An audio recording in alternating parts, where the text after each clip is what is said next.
আসসালামু আলাইকুম, আশা করি আপনারা ভালো আছেন। আমিও ভালো আছি। তো আজকে বাসাতে দেখেন ভাইরাল জুয়েল ভাইয়া চলে আসছে। তো উনি হচ্ছে ইলেকট্রিশিয়ান। আমাদের বাসাতে আজকে ছাদের উপরে মানে সব পাইপগুলো আজকে টাঙাবে। তো ঘুম থেকে উঠে দেখি যে ওনারা চলে আসছে, আর ম্যাপ আমার কাছ থেকে চাইলো ড্রয়িং। বাড়ির ড্রয়িংটা দিলাম তার কাছে। তো তারা দেখতেছিল যে কোন পয়েন্টে আর কি ফ্যান দিলে ভালো হয় আমাদের সুবিধা মতো। তো আমাদেরকে বলতেছিল যে আমরা কোন দিকে বেড রাখবো, কারণ বিছানা যেখানে থাকবে অ্যাটলিস্ট তার উপরে তো ফ্যান সবার থাকে। আর ড্রয়িং আর ডাইনিংয়ে হচ্ছে আপনার মিডিল পয়েন্টটা দিলে সবথেকে বেশি ভালো লাগে। আমরা বললাম আসলে যেদিকে জানালা আছে তার সাইডে হচ্ছে বেড রাখলে ভালো হয়, কারণ যখন কারেন্ট থাকবে না বা আলো বাতাসটা একটু ভালো আসে। তো সেই মোতাবেক বলে দিলাম, তারা সেভাবে পয়েন্ট করে নিল আর কি। তারপরে আমি ছাদে উঠলাম তাদের সাথে, উঠে সব কিছু বোঝাতেছিলাম যে এই অ্যাঙ্গেলে করলে ভালো হবে আর কি, এই অ্যাঙ্গেলে দেন। তাছাড়া বাসাতে কয়টি এই এসি মানে চালাবো আর কি। তাছাড়া টিভির পয়েন্ট করতে হবে, ডিশ লাইনে নাকি আলাদা পয়েন্ট করতে হয়, এটা আমি জানতাম না। যারা আপনারা ইলেকট্রিশিয়ান আছেন তারা অবশ্যই ভালোভাবে জানেন। তো পাইপগুলো নিয়েছিলাম আমরা হচ্ছে বিআরবি কোম্পানির। তো বিআরবিতে সব কিছুই মোটামুটি এখন পাওয়া যায়, আর তার পাইপ নাকি অনেক ভালো, সেজন্য আমরা ভালোটাই নিয়ে এসেছি। যেহেতু ছাদের মধ্যে থাকবে মানে ঢালাইয়ের মধ্যে থাকবে আর কি। তো পাইপ যদি ভালো না হয়, তাহলে যদি ফেটে যায় তাহলে তো তার তখন আপ কামিং বা গোয়িং যাবে না, মানে আসা যাওয়া করতে সমস্যা হবে, তখন হয়তো বা ছাদ আবার কাটা লাগতে পারে। তো সে মোতাবেক আমরা হচ্ছে ভালো যেটা হয় সব থেকে সেটাই নিয়েছিলাম। তো দেখতেই পাচ্ছেন বাবা বাজার থেকে অনেক মাছ পাঠিয়েছে আর কি, নদীর মাছ, বেলে মাছ। কার কার বেলে মাছ পছন্দ আমাকে অবশ্যই কমেন্টে জানাবেন, আমার কিন্তু খুবই ভালো লাগে। আর আব্বু মনে হয় আমার জন্য কিনে পাঠিয়েছে। তাছাড়া আমি বাদে আমার ফ্যামিলি সবাই পছন্দ করে বেলে মাছ। আসলে বেলে মাছটা যদি ভুনা হয় তাহলে সেহরি টাইমে অনেকটাই খাওয়াটা জমে যায়। তো দেখতে পাচ্ছেন যে বেলে মাছগুলো কতটা চকচকে। আমি আম্মুকে বলতেছিলাম যে তুমি একটু ভালো করে আমার ভিউয়ার্সদের দেখাও। আসলে অনেকেই আপনারা ঢাকা শহরে থাকেন বা অনেক বাইরে থাকেন, তারা এত ফ্রেশ মাছ দেখতে পান না, কিন্তু আলহামদুলিল্লাহ আমরা এই ফ্রেশ মাছগুলো খেতে পারি। তো বিকালের দিকে আম্মু এই যে ইফতারি সব কিছু করতেছিল আর কি, সব সরঞ্জাম একসাথে গুছাই নিয়েছে। এদিকে আম্মু সুন্দর করে বেসন গুলাই নিয়েছে। এর আগেও আমি আপনাদেরকে দেখাইছি আম্মুর বেসন গুলানোটা খুবই অথেন্টিক হয়, যার কারণে মানে বেগুনি খেতে অনেক মচমচা আর অনেক স্বাদ হয়। তো এখানে বোন হচ্ছে পেঁয়াজ মরিচ কেটে দিচ্ছে আর কি, আম্মুকে হেল্প করতেছিল। তো বাসাতে ছোট বোন থাকলে ভালোই মায়েদেরকে হেল্পিং হ্যান্ডের মতো ভালো সহযোগিতা করে। তো বরাবরের মতো ও আম্মুকে হেল্প করে দিচ্ছিল, যদিও অনেক ছোট, তারপরও আমাকে বেশ আলহামদুলিল্লাহ অনেক ভালো হেল্প করে। তো এখানে দেখতে পাচ্ছেন লিজান চলে আসছে, ছাদের উপরে গল্প করতেছিল এই ওনাদের সাথে। অনেকটাই প্রায় কাজ শেষের দিকে। তারা বলতেছিল অবশ্য যে একদিনের মধ্যেই হয়ে যাবে, সমস্যা নাই। আমরা বারবার বলতেছিলাম যে আজকে কমপ্লিট হবে কি না। তো তারা আমাদেরকে আশ্বাস দিয়েছে যে রাত হলেও তারা আজকে কমপ্লিট করে তারপরে সব কিছু দিবে। আর ছাদের দেখবেন যে পাশে একটু মানে রডগুলো বের হয়ে আছে, আমরা আসলে ওইদিকে আর একটু বাড়িয়ে দেব, যেহেতু আমাদের থাকার সেভাবে জায়গা নাই। তো এটা কমপ্লিট হওয়ার পরে তারপরে দেন এটা ভেঙে দিয়ে তারপরে ওইটা কমপ্লিট করা হবে। তো আমি আর কি দেখতেছিলাম, আমি ফার্স্ট এভাবে দেখছি আসলে, কারোর ছাদে উঠে এভাবে ওঠা হয় নাই। মানে ঢালাইয়ের সময় উঠছি, বাট কীভাবে আর কি পাইপগুলো সেট করে সেগুলো দেখতেছিলাম আর জিজ্ঞাসা করতেছিলাম। এটা একটা নতুন অনুভূতি আমার কাছে। তো যাই হোক, দেখতেছিলাম যে লোহার মানে দুইটা পার্ট থাকে আর কি, দুটো পার্টের মাঝখান দিয়ে আর কি পাইপগুলো সেট করে নিচ্ছে। আর নিচে হচ্ছে আপনার সিমেন্টের কিছুটা টালি টাইপের, বরফি টাইপের ওটা নিচে দেওয়া, যাতে ওটা প্রেশারটা আর কি না পড়ে। তো ওটার জন্যই দেন দুইটার মাঝখানে ফাঁকা হয়ে থাকে, আর ঢালাইটা যখন নিচে পড়ে তখন আর কি সেটা মজবুত হয়। তো দেখতে পারছেন ডিম আর পাস্তা নিয়ে চলে আসছি। তো আমার পাস্তা খেতে খুবই ইচ্ছা হচ্ছিল, ভাবলাম যে একটু পাস্তা করে দেই, ইফতারিতে সবাই পছন্দ করবে তাহলে। যেই ভাবা মাত্র সেই কাজ, ঘর থেকে নিয়ে চলে আসলাম পাস্তা ডিম। আমি আজকে নিজেই করব। তো আপনারা দেখতে পাচ্ছেন এখানে ফুটন্ত গরম পানিতে ছেড়ে দিচ্ছি পাস্তাটা।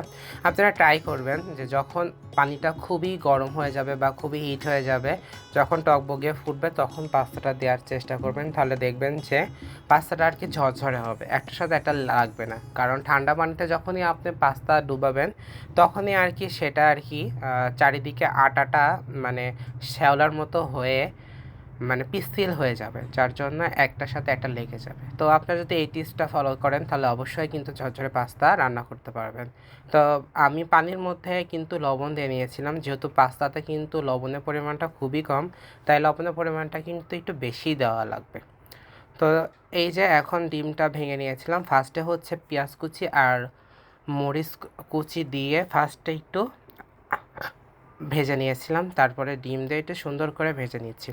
আসলে ভিডিও করার জন্য কেউ ছিল না, আম্মু ওইদিকে পাশের চুলায় আপনারা দেখতে পাচ্ছেন বেগুনি, আলু, ছোলা, বুন্দিয়া সব কিছু করতেছিল এক হাতে, আর আমি তার সাইডে হচ্ছে এই যে পাস্তা করতেছিলাম। পরে আম্মুকে বললাম যে টমেটো সস একটু ঢেলে দাও না, কারণ আমি ফোন আর এক হাতে খুন্তি নিয়ে আর কি পাচ্ছিলাম না।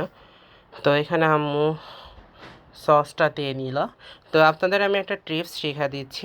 আপনারা এই সসের মানে পাস্তার মধ্যে যখনই মশলাটা কষাবেন তখন একটু সস দিয়ে ভালো করে কষিয়ে নেবেন, নাহলে এই টক টক ভাবটা কিন্তু অনেকটা বেশি থাকে, আর একটু হিট দেওয়ার পরে সেটা আর কি কমে যায়। তার মধ্যে দিয়ে দিলাম ধনিয়ার গুঁড়াটা দিলে আর কি খেতে খুবই ভালো লাগে। আর সামান্য পরিমাণে দিয়ে নিব হচ্ছে মরিচের গুঁড়া, কারণ ধনিয়ার গুঁড়া আর মরিচের গুঁড়া দিলে আসলে পাস্তার স্বাদটা অনেক গুণ বেড়ে যায়। আপনারা যারা পাস্তা রান্না করে খেয়েছেন তারা এবার একটু ধনিয়ার গুঁড়া আর মরিচের গুঁড়া দিয়ে নেবেন, তাহলে আপনারা বুঝতে পারবেন যে স্বাদটা আগের থেকে কত গুণে বেড়ে গিয়েছে। তো যাই হোক, এর মধ্যে কিন্তু আপনারা চাইলে চাট মশলাটাও ইউজ করতে পারেন, আসলে ঘরে ছিল যার জন্য আমি আনতে পারি না, কিন্তু অন্যান্য দিন আমি চাট মশলাটাও ইউজ করি। তো চাট মশলা যেহেতু আজকে ইউজ করি নাই, সেজন্য মরিচের গুঁড়া আর ধনিয়ার গুঁড়া একটু সামান্য পরিমাণে বেশি দিয়েছি। তো এখানে এই যে মানে সিদ্ধ করে রাখা পাস্তাটা দিয়ে সুন্দর করে তখন হিটটা একটু বাড়িয়ে নেবেন, আর মানে খুবই অনবরত জোরে জোরে নাড়তে রাখবেন। কারণ পাস্তা বলেন আপনার, তাছাড়া নুডলস বলেন, এটা কিন্তু হাই হিটে রান্না করতে হয়। হাই হিটে রান্না না করলে কিন্তু টেস্টটা ভালো আসে না। তাই আপনারা চেষ্টা করবেন যে যখনই আপনারা নুডলস বা পাস্তা দিয়ে নেবেন তখনই কিন্তু ভোল্টেজটা বাড়িয়ে নেবেন এবং হাই ভোল্টেজে কিছুক্ষণ রান্নার চেষ্টা করবেন, তাহলে দেখবেন যে স্বাদটা একবারে পারফেক্ট আসছে। তো যাই হোক, খুবই সুন্দর হয়েছিল পাস্তাটা, আমি সন্ধ্যার পরে ট্রাই করেছিলাম। তো এখানে দেখতে পাচ্ছেন বেগুনি আর হচ্ছে তো ডিমের চপ, বেগুনি হচ্ছে আলুর চপ, আর হচ্ছে এখানে বেগুনি অলরেডি হয়ে গেছে। তো এই দুই তিনটা হয়তো আমার বোন দিচ্ছিল, আর হচ্ছে আম্মু বাকিগুলো দিয়ে নেবে আর কি। তো মোটামুটি ওর হাতের বেগুনিটা অনেক মজা হয়, তো খুবই মজা করে খাচ্ছিলাম। তো ইফতারি শেষ করে আমরা এখন চলে যাচ্ছি পাকশির উদ্দেশ্যে, কারণ ভাবলাম যে একটু হালিম বলেন ডালিম বলেন, পাকশিতে নাকি অথেন্টিক একটা হালিম বা ডালিম এসেছে, তো ভাবলাম যে যাই ঘুরে আসি, খেয়ে আসি।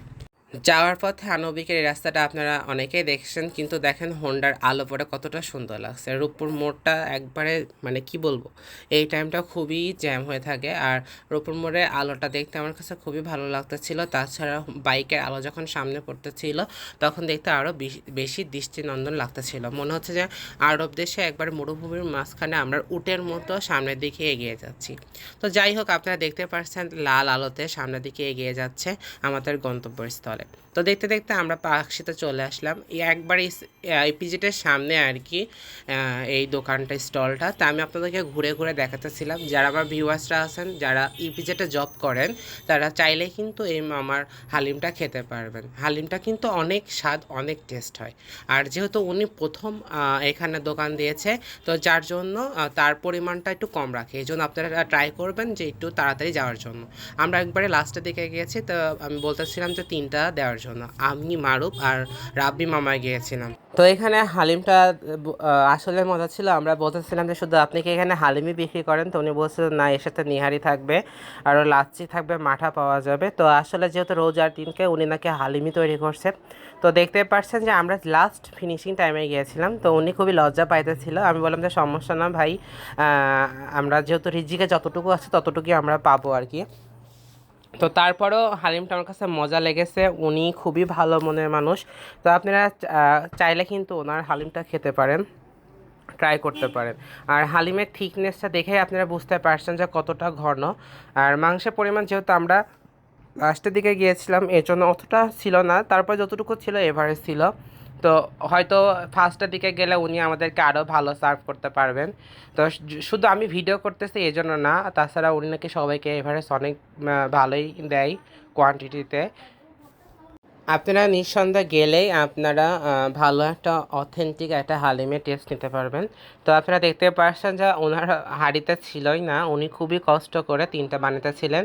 আমি বলতেছিলাম যে সমস্যা নাই, আপনি চাইলে 2টা করে দিতে পারেন, আমাদের সমস্যা নাই, 3টাই হওয়া লাগবে এর কোনো মানে নেই। যেহেতু মারুফ খেতে চাচ্ছিল না, আমি আর রাব্বি মামায় ট্রাই করব। তো উনি বলছে যে না, একটা আপনারা একজন দাঁড়িয়ে থাকবেন, দেখতে কেমন লাগে। তো উনি সর্বোচ্চ ট্রাই করতেছিল 3টা দেওয়ার জন্য, বাট 2টা হয়েছে, বাট 3টার সামান্য ছিল।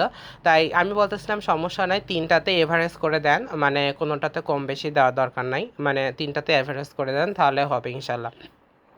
আমি বলতেছিলাম যে আমাকে একটু পেঁয়াজ বেরেস্তাটা একটু বেশি করে দেন, যেহেতু হালিমে পেঁয়াজ বেরেস্তাটা খেতে বেশি সুন্দর লাগে আর কি। তো উনি বলতেছিলাম যে দেখেন সবার লাস্টে আসলে সব কিছু শেষ হয়ে গেছে। তো আমি বললাম যে যাই হোক, আপনার মেজারমেন্টটা আমার কাছে খুব বেশ ভালো লেগেছে, কারণ সব কিছু শেষ, হালিমও শেষ। তো মোটামুটি জিনিসটা খুবই ভালো লেগেছে। আসলে উনি এখানকার স্থানীয় না, ওনার বাসা হচ্ছে সিরাজগঞ্জ। উনি এখানে থেকে তারপরে এই বিজনেসটা রানিং করেছে। তো যাই হোক, ওনার ব্যবহারটা আমার কাছে খুব ভালো লেগেছে, আর লাস্টে যেহেতু গিয়েছে আমার কাছে ভালোই লেগেছে স্বাদটা। তারপরে আমরা ক্যান্টিনে চলে আসলাম, ভাবলাম যে একটা কফি না খাইলে ভালো লাগে। তো রাবিমাকে বলতেছিলাম মামা চলো তাহলে একটা কফি ট্রাই করা যাক। তো মামা বললো যে তাহলে সমস্যা নাই, চলো খেয়ে আসি। আপনারা ক্যান্টিনটাতে দেখেছেন, এটা সেনাবাহিনীর একটা ক্যাম্পের ক্যান্টিন। আপনি এর আগেও হয়তো এসেছি, বাট সেভাবে ভিডিও করতে পারি নাই। তো যাই হোক, অন্যদিন নিয়ে আসবো। এই ক্যান্টিনের খাবারগুলো অনেক মজা লাগে, যেহেতু সেনাবাহিনীর নিয়ন্ত্রণে এই ক্যান্টিনটা চলে, যার জন্য খাবারটা খুবই স্বাদ হয় আর খুবই অথেন্টিক হয়। তো আমরা এখান থেকে কফি নিয়ে নিচ্ছিলাম, মানে মেশিনের কফিটাই নিচ্ছিলাম আর কি, 20 টাকা করে নিয়েছিল। কফিটা খেতে অনেক জোস ছিল, আমার কাছে তো বেশ ভালো লেগেছে। কার কার কাছে এখানে কফি খেতে ভালো লাগে সবাই কমেন্টে জানাবেন। তো আজকের মতো ভিডিওটা এই পর্যন্তই, আমরা এখন বাসার দিকে রওনা দিচ্ছি। তো আমার ভিডিওটাকে, আমার চ্যানেলটাকে অবশ্যই সাবস্ক্রাইব করতে ভুলবেন না, লাইক কমেন্ট শেয়ার করে দেবেন। আল্লাহ হাফেজ।